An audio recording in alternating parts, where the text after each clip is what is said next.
Assalamualaikum warahmatullahi wabarakatuh. Saya Salma Rosanti dengan NIM 181603008. Di video kali ini akan membahas mengenai tugas mata kuliah e-business. Yang mana tugasnya yaitu menjawab 8 pertanyaan dan juga mereview materi yang telah disampaikan pada minggu lalu. Langsung saja kita masuk ke tugasnya, yaitu menjawab 8 buah pertanyaan.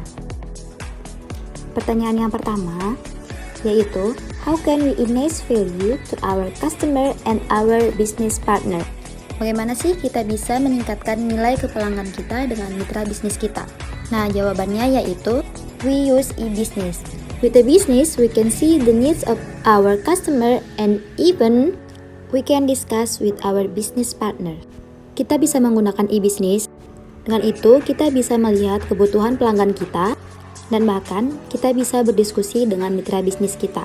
Seperti misalnya diskusi via Zoom, video call, dan lain sebagainya. Kemudian pertanyaan yang kedua yaitu, how can we enter new markets, product, service, attract attention, and reduce business risk? Bagaimana kita bisa memasuki pasar baru, produk, jasa, menarik perhatian dan juga mengurangi risiko bisnis? Jawabannya yaitu, we use e-business because with that we can find out info about markets, product, service, attract attention, and reduce business risk. Kita menggunakan e-business karena dengan itu kita bisa menemukan info mengenai pasar baru, produk, jasa, menarik perhatian, dan juga mengurangi risiko bisnis kita. Pertanyaan yang ketiga yaitu, how can we increase revenue and profitability? Bagaimana kita bisa meningkatkan pendapatan dan profitabilitas kita? Jawabannya yaitu, we use e-business too. Because with e-business we can increase revenue and profitability. Kita juga menggunakan e-business karena dengan e-business kita dapat meningkatkan pendapatan dan juga profitabilitas kita.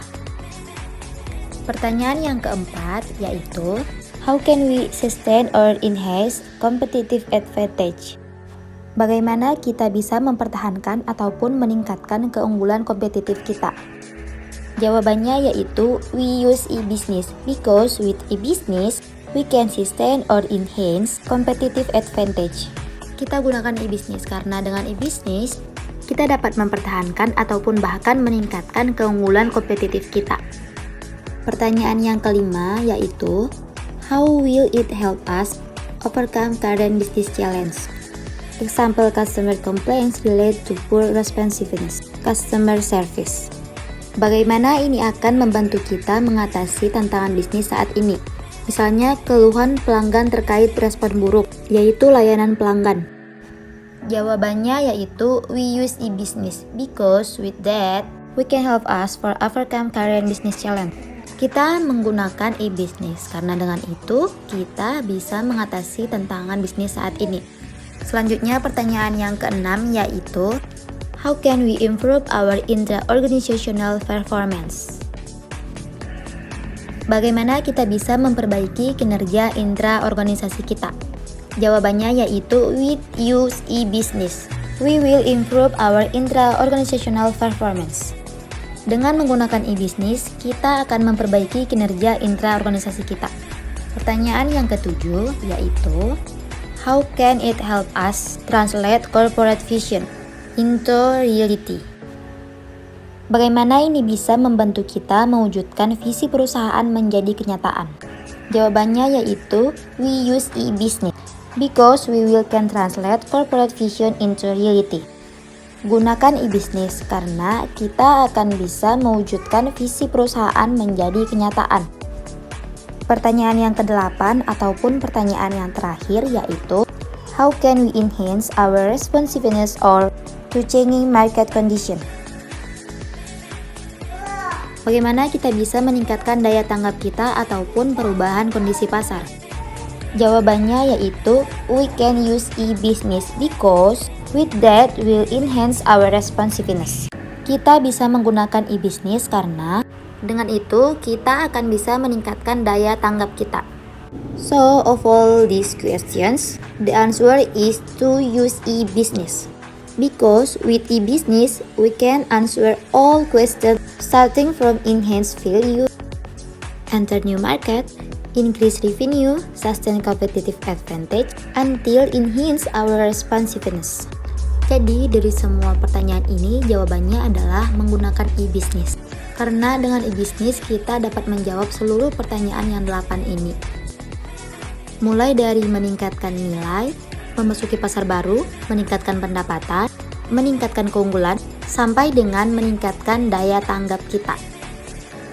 Pembahasan yang terakhir yaitu mereview materi yang telah disampaikan pada minggu lalu, yaitu tentang pengenalan e-business. Apa sih e-business itu? E-business merupakan interaksi bisnis dengan eksternal organisasi ataupun perusahaan dengan memanfaatkan teknologi dan informasi yang ada. Ada juga istilah e-commerce. Apa sih e-commerce itu?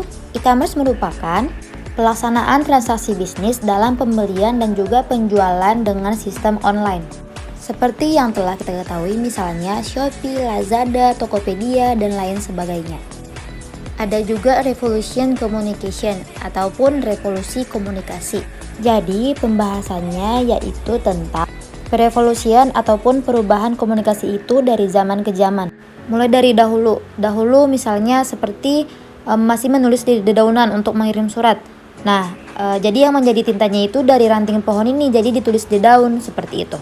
Kemudian ada mengirim surat ke kantor pos. Nah, pada zaman-zaman ibu kita dahulu, pasti mereka mengirim surat itu melalui kantor pos seperti itu.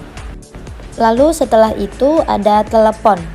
Zaman dahulu namanya itu wartel ataupun warung telepon. Jadi kita memasukkan koin ke situ, memasukkan uang ke situ, 100 perak, 200 perak, seperti itu. Kemudian setelah telepon, muncul pula lah TV. Namun TV-nya itu belum seperti TV zaman sekarang yang udah tipis gitu, bukan. TV zaman dahulu itu ya seperti yang kita ketahui, TV-nya itu bertabung besar ke belakang gitu. Kemudian setelah itu muncullah dia parabola ataupun antena. Itu untuk menangkap sinyal-sinyal yang ada untuk televisi gitu ya. Kemudian zaman sekarang ini muncullah internet. Nah dari sini nih, dari HP ini, dari HP yang kita pegang, kita bisa melakukan SMS, internet, Facebook, Twitter, YouTube, dan lain sebagainya. Bahkan video call juga ya, langsung jelas nampak mukanya seperti itu. Ada juga kecepatan perubahan ekonomi, mulai dari zaman pertanian, zaman industri, sampai sekarang yaitu ekonomi digital. Nah, yang terakhir yaitu positif dan negatifnya e-business. Yang pertama positif, yaitu mengurangi biaya operasional, meningkatkan efisiensi mulai dari operasi internal, penjualan, dan juga pemasaran. Ada juga meningkatkan loyalitas pelanggan dan lain sebagainya. Kemudian yang negatif, ada pencurian informasi rahasia yang berharga, ada juga kehilangan kesempatan bisnis karena gangguan pelayanan, kerugian yang tidak terduga, dan bahkan kehilangan kepercayaan oleh para konsumen. Nah, cukup sekian dulu pembahasan dari saya di video kali ini. Kurang dan lebihnya saya mohon maaf. Wassalamualaikum warahmatullahi wabarakatuh.